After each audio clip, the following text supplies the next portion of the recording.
For this show, I wanted not to show my most recent work, which is generally what's expected, but to pick pieces from different bodies of work, from different times, made with different materials, and existing in different dimensionalities, so as to clarify the larger continuities. I wanted the show, seen as a whole, to be an image of this larger coherence. The New York Times has twice referred to FiveMyles as one of the last remaining utopian art spaces in New York.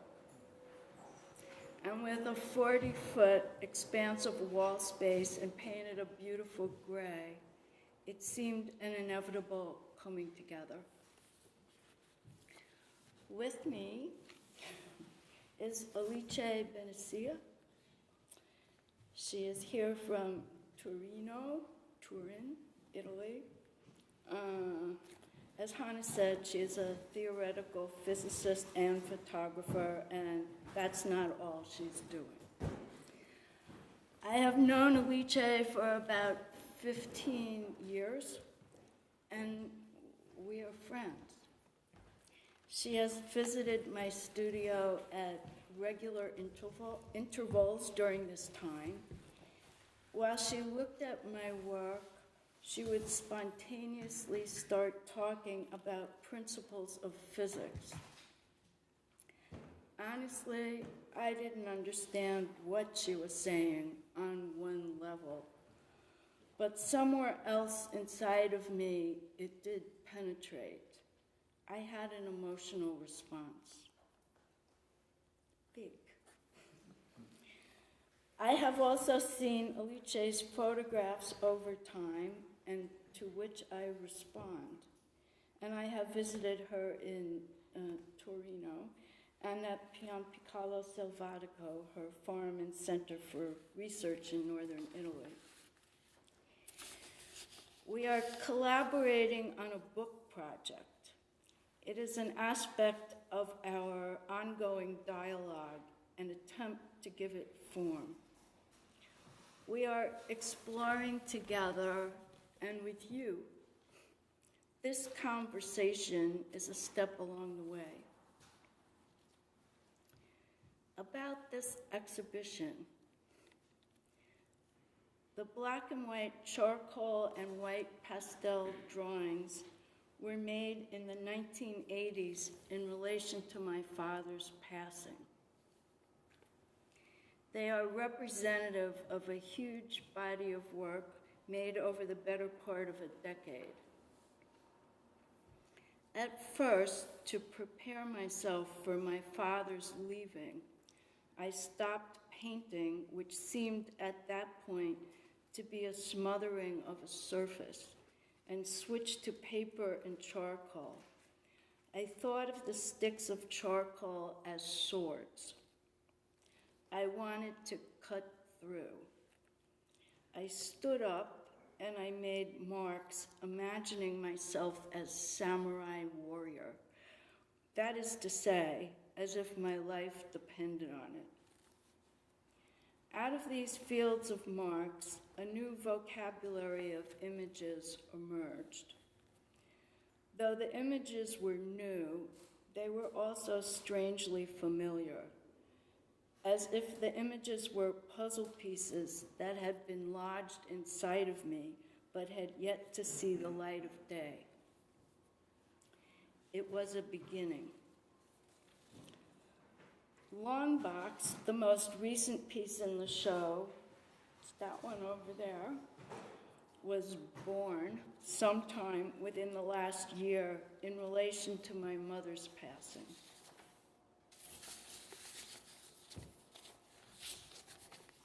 In the late 1990s, I discovered industrial wool felt, and maybe 6 or 7 years later, I began stitching felt together with silk thread to form freestanding three-dimensional pieces. The stitch seams served as exoskeletons to support open interior spaces.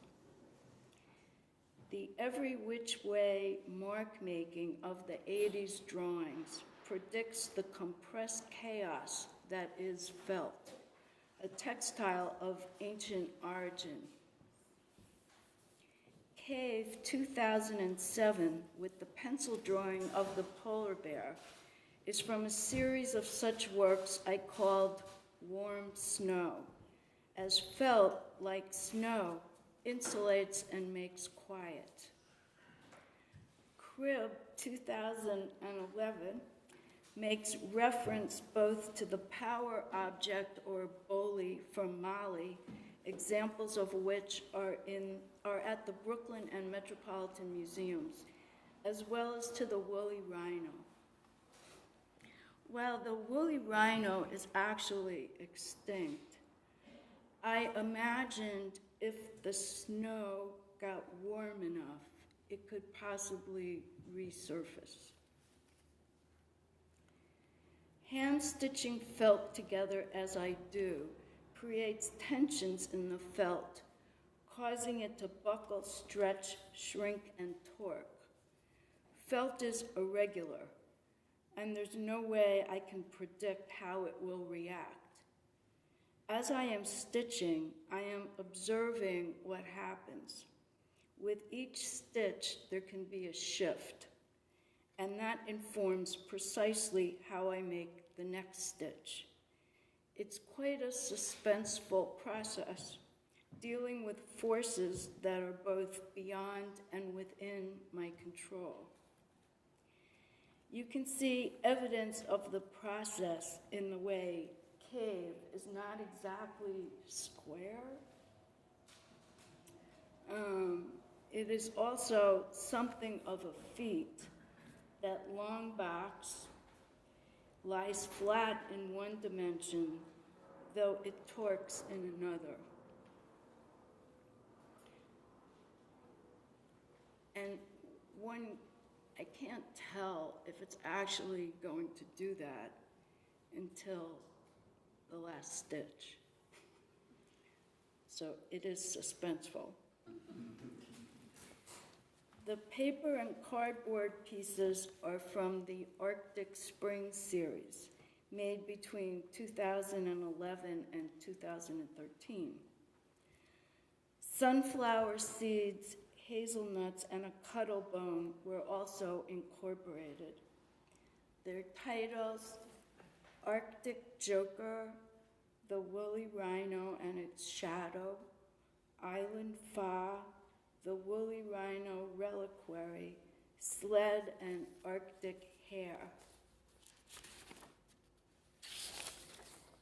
The body of the Arctic hare is a wooden ice cream spoon.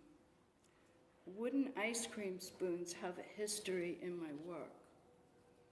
A wooden ice cream spoon is roughly hourglass shaped, a figure 8, or an infinity symbol made vertical. I was not consciously thinking about infinity symbols when I picked discarded wooden ice cream spoons up off the sidewalk. However, in 1983, the drawing all the way on the right with the white markings told me its title, Infinity Pillow, which would indicate there was another level of thought at play. Returning to felt again, all the wall pieces are from the failed utopian body of work made in 2014. The 4 on this wall, though they can function independently, can also be understood as one work together.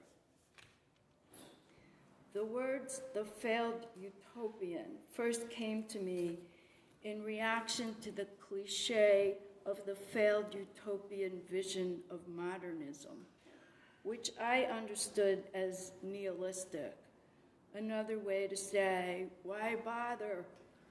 As though a sense of striving for something was passé. While making the failed utopian work, I was haunted by the image of Masaccio's fresco, Expulsion from Paradise. Adam and Eve were the first failed. The failed utopian, therefore, could be a description of the human condition. I made each of these 4 panels one by one. I started with the. That's the polar bear, last seen in the sculpture from 2007 that is prevented from entering its cave.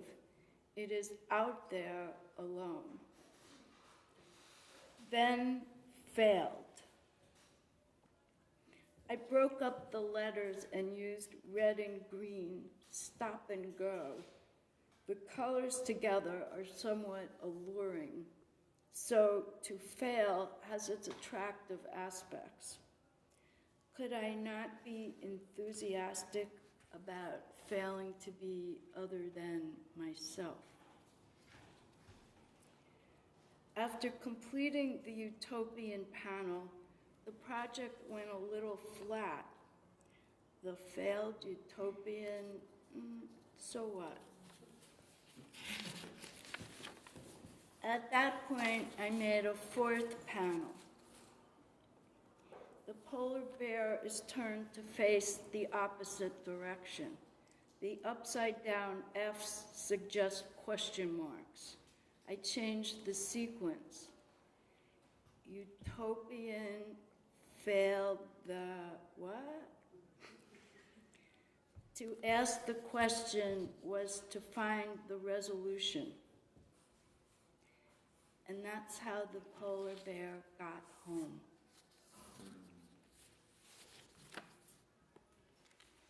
Okay.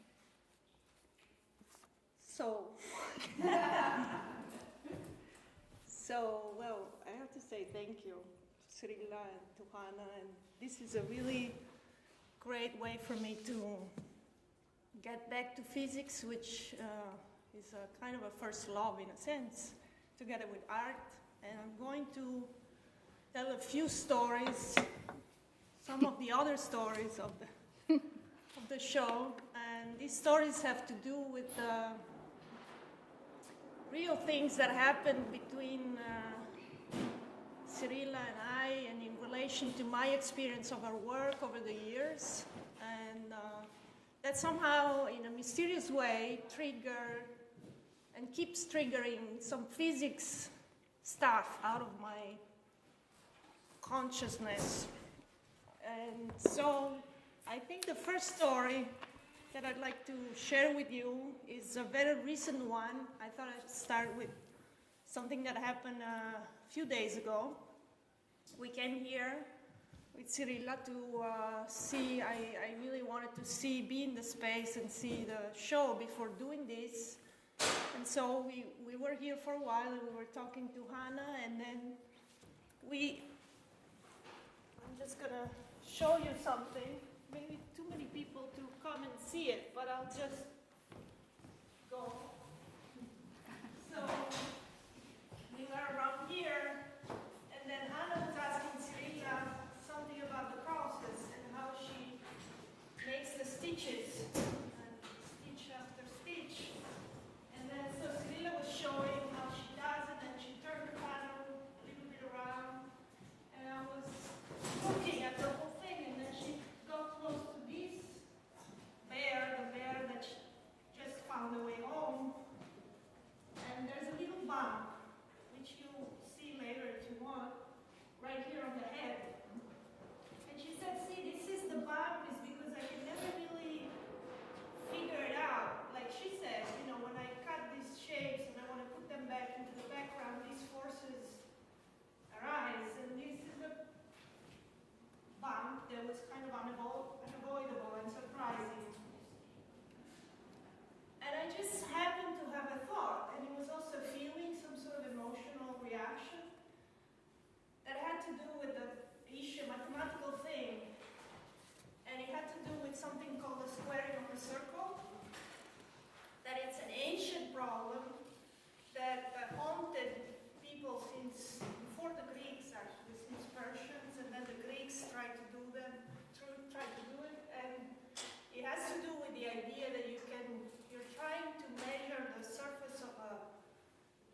0.14, and there's an infinite number of digits.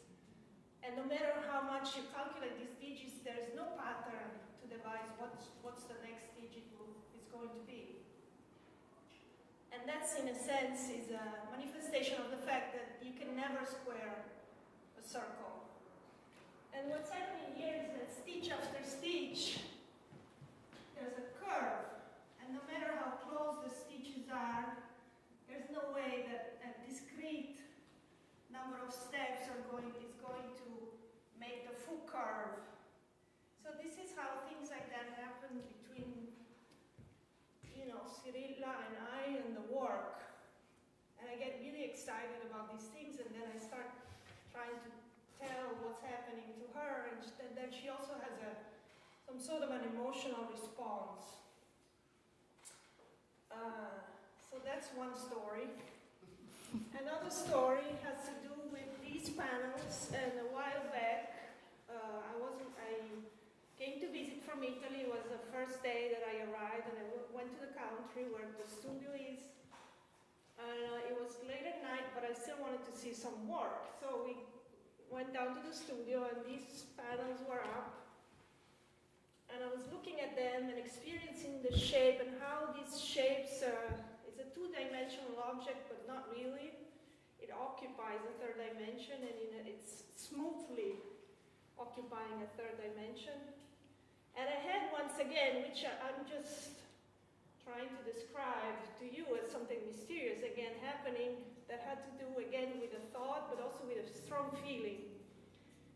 That had to do with the experience that I had a while ago when I first encountered the theory of general relativity, and that has to do with gravity, and I'm just going to try to say a little bit about this. What happened that night is that actually I had that moment of like, wow, and then I told something about that to Cyrilla, but not really, and then it was late, and then we went to sleep. And the next day, because of jet lag, I woke up very early. So I was by myself, went to the kitchen, made a tea, and then this flow of thoughts happened to arise in me. And I just took notes, and I was really excited, really happy. And it was all about these things. And then when Cyrilla woke up, I just told her what happened. And I'm just going to try to do it again here. And it's not about physics. Or maybe it is, maybe it isn't, maybe it's about art. Who knows? So the great thing about what Einstein did is that he turned our ideas about space and time completely upside down. And so in order to get there, I'd like to start from the idea that we all have in our daily life, which is very Newtonian. And it has to do with the fact that geometry, as we think about it, is a background. It's just a flat background, a set of coordinates, address for an event. So there's 3 coordinates for space, and then there's time that moves from one event to another one.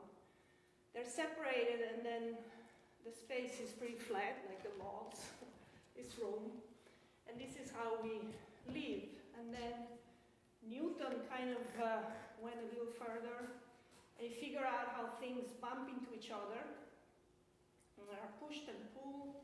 And so we have these coordinates, and then we have these laws, which are called laws of dynamics.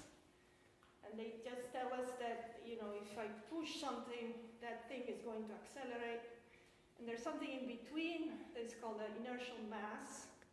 The bigger the mass, the more the force has to be strong to push, to accelerate the body. So it's what is called F equals ma.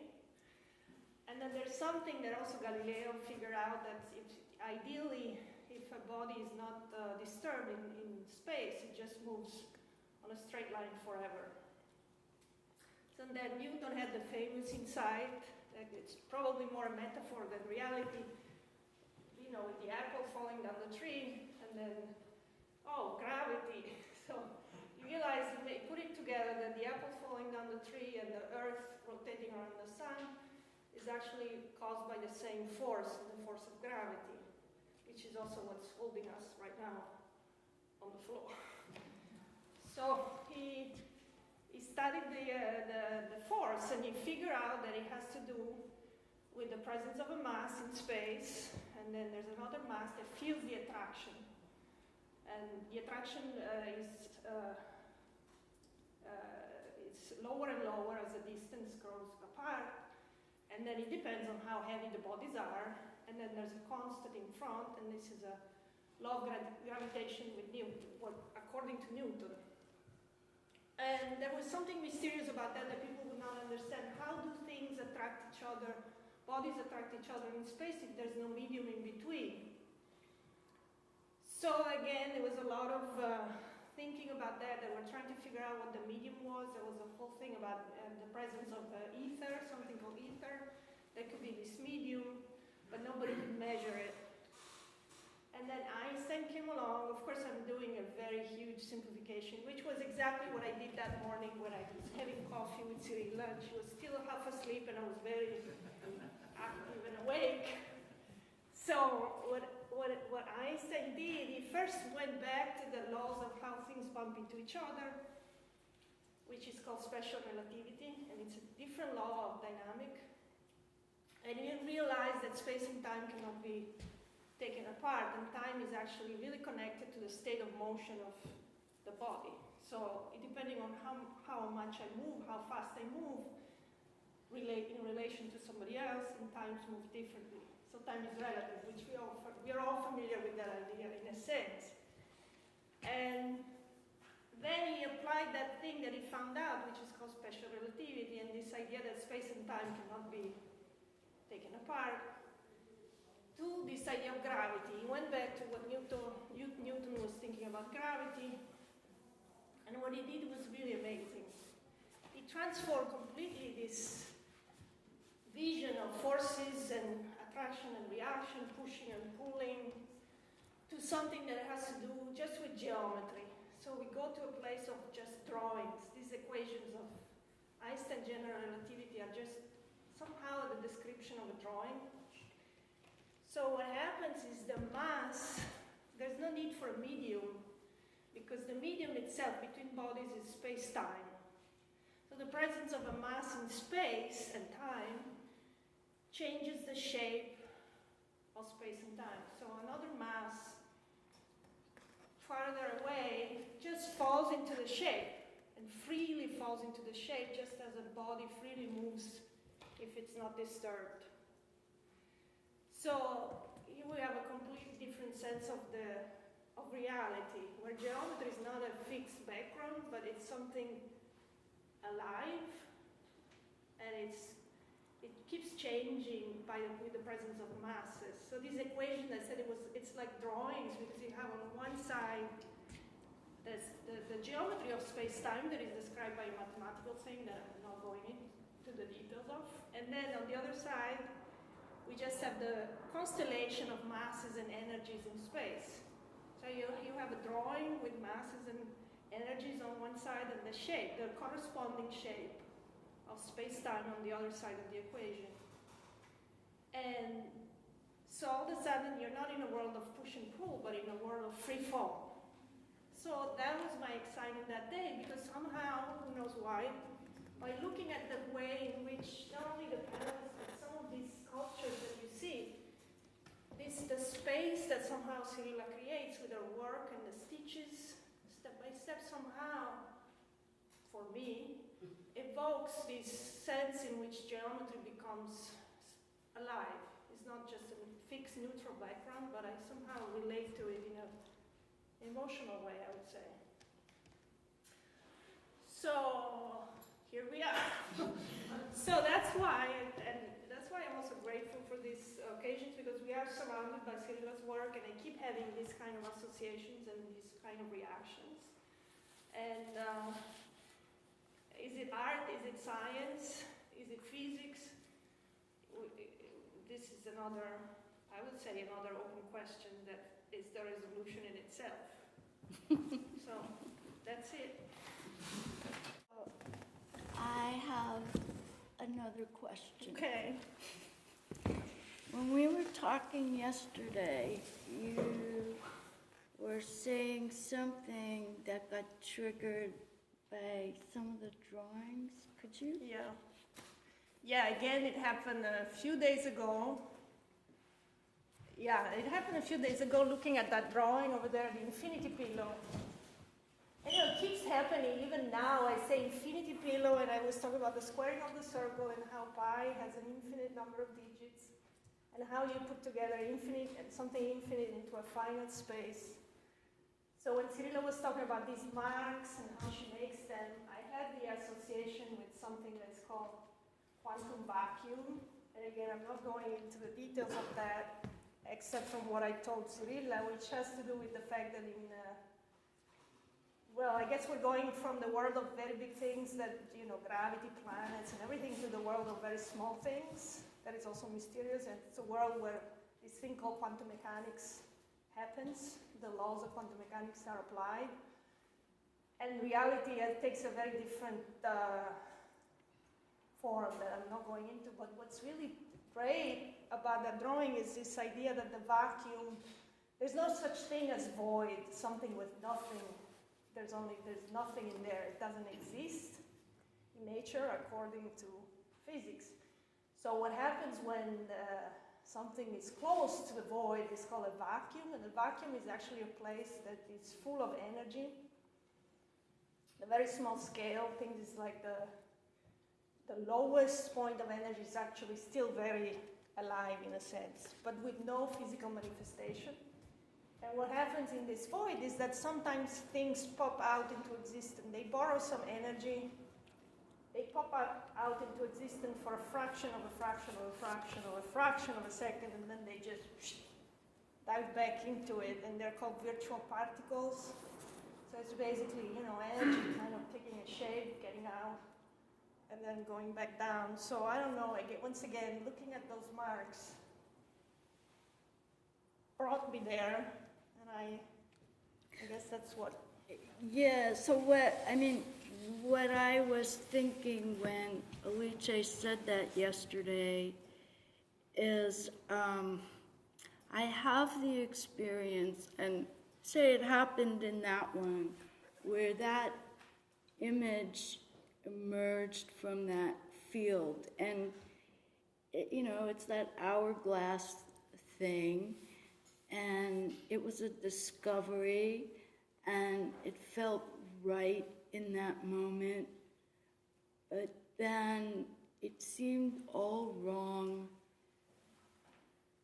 to consciously repeat it again. It didn't want to be visible for that long. And I have that experience where certain images or configurations or colors, they leap forward at various moments, and they have a longer or shorter life with me, and then they go back into, I don't know, hiding or whatever. But I have this magic sense that if I let them go, if I don't try to hang on to them, I'll evolve, they will evolve, and they'll come back in some other form, refreshed. We'll both be refreshed, so we can meet again. And what happened with that particular kind of form, I found myself many years later doing stuff with peanuts, actual peanuts, drawings of peanuts, but it was mainly actual peanuts. And when you look at a peanut, well, it's that same shape. And I didn't realize, I didn't make the connection myself. I make it in hindsight that it became alive again as a peanut for me. And then the peanut fell away or rested itself, and it's like the Peanuts' time with me in my art life, just, that's enough. Then a bunch of years after that, I got into this obsession with picking wooden ice cream spoons, discarded ones, up off the sidewalk, and I thought of them as the saints, female saints, and I was lucky if I could find one, which is of course ridiculous. But somebody else, it was somebody else at my studio who said, oh, the wooden ice cream spoons, it's the Peanuts' return. I didn't realize that, and if I had realized it, maybe it wouldn't have been as interesting to me. It would have felt like predictable somehow, but it was exciting to be entranced by, like, to find out about something new and to keep picking them up as a means of living with it, letting it, I don't know, have a life with me. Where would it go? And of course, that's not happening now. You know, it's resting. But there was something there's a word that comes up in me about artworks and art making that I want a work or to reach a point where it feels it's enough. There's something inevitable about it. It couldn't be any other way. This is it. There's no question about it. And I equate that sense with, in relation to Alice, with a sense of lawfulness, that somehow in the making of the work, I am brushing up against something lawful. And yeah, sorry, no, that for me, I think part of the mysterious thing is that what she's talking about resonates in some way for me, and it takes me to a place where I somehow experience some form of truth.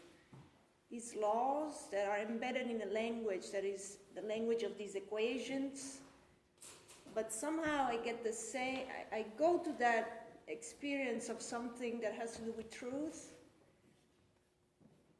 through the experience of this lawfulness that happens in her work, which is something that, you know, we're trying to give words with you today also and in our dialogue, so yeah. yeah, so to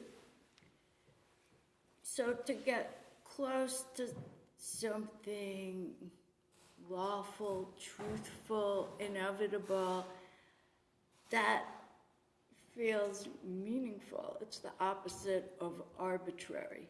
So it's like feeling purposeful, that what I'm doing, I feel very purposeful about it.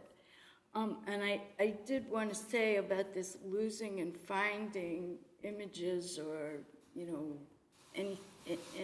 all different kinds of things, that too has a feeling of lawfulness about it, that not to let something go, you know, to hang on to it, to make more of those linear configurations would be not true. Like, it just didn't feel truthful somehow. And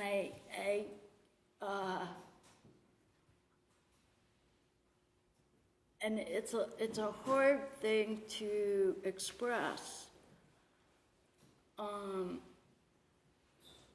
But it is something I feel. So therefore, when Alice says this stuff, it's like, all right, you know, I have some firm ground backing me up. It's a connection, and it's a thrill, right? Yes, it is. Well, I just said the associate. Now that you were talking about this story, another little story about Einstein, that you know, he published this general relativity equation, I think 1912, and then he had to wait years and years to have some sort of a proof, experimental proof. And the proof had to do with people measuring some light bending effect during a total eclipse that happened in 1922. And so the great thing about it is that light is not supposed to bend, because from what I was saying before, light has no mass. So there's nothing to accelerate, nothing, because there's no mass to change. So it's not supposed to bend because it's not supposed to change its state of motion. But according to Einstein, complete change of perception, it does bend, but it's not really bending. It's traveling on a straight line across a bended space.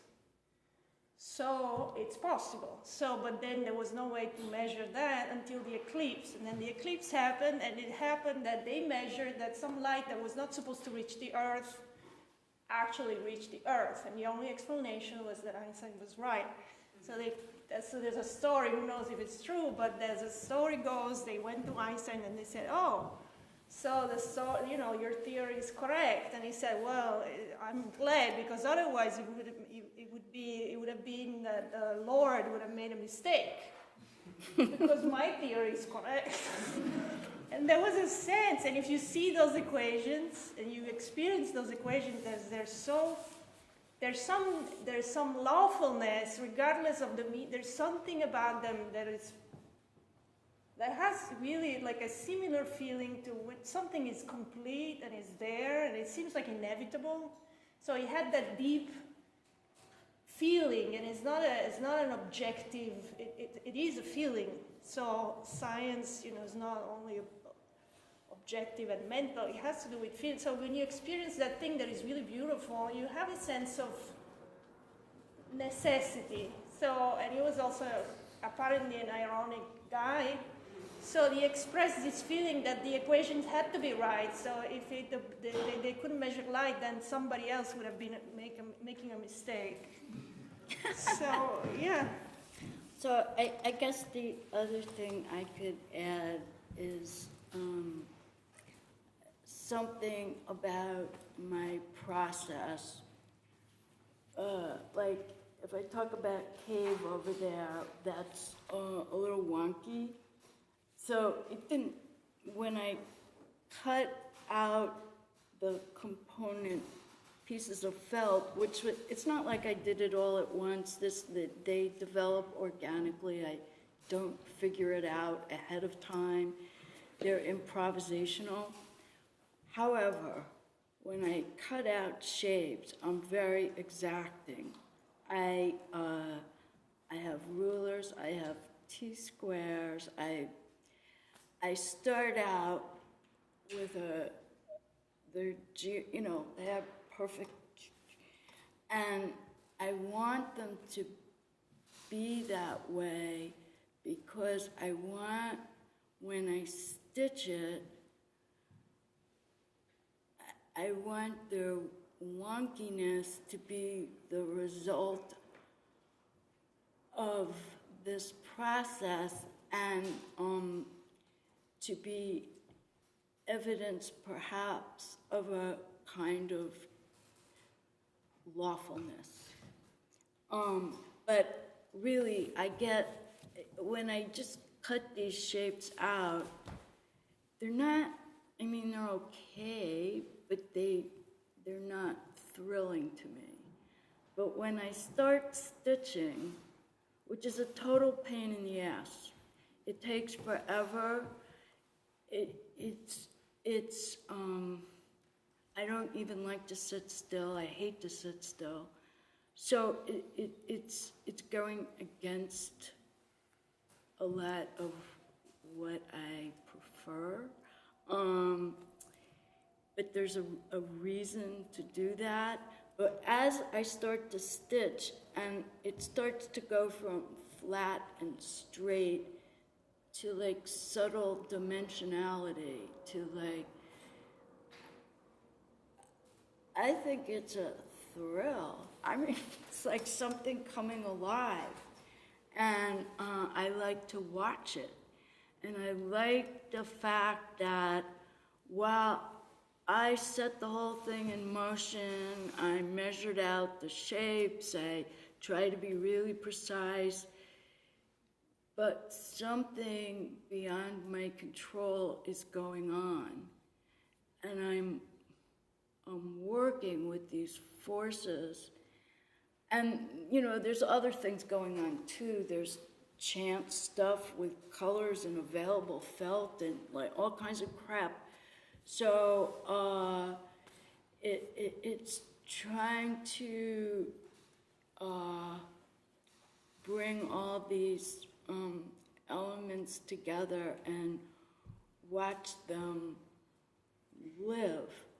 But of course, it's not, I don't also just, I'm not passive in the process. I'm like part of it too. So, yeah. Yeah, no, I was just going to say that that's not such a different description from what you would say about something trying to figure out the structure of reality, or, you know, trying to figure out very abstract things, but ultimately you sit there for a long time and you have a lot of ingredients that have to go fit together, and then you struggle with it, and then there's something that you're looking for that has to do with some sort of struggle for lawfulness, or so. I don't know, in my experience of my own research, it's not different at all. So where's the subjective aspect of it? Where's the objective aspect of it? Where do we set a line? Does it make sense to set a line, even really?